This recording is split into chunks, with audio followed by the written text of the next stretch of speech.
Alright, Dane. Here's the progress.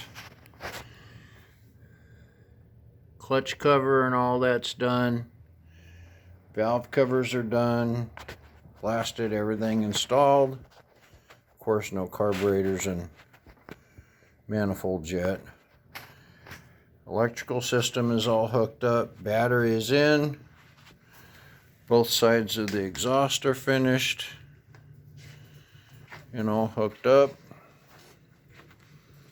There is the other valve cover, and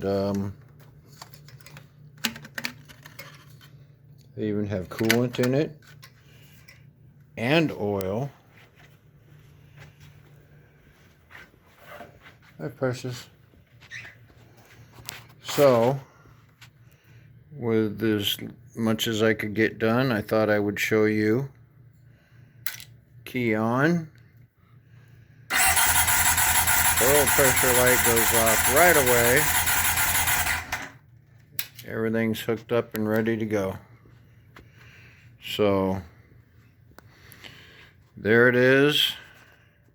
Until I can get more parts, there's really not much more I can do. So, hope you enjoyed.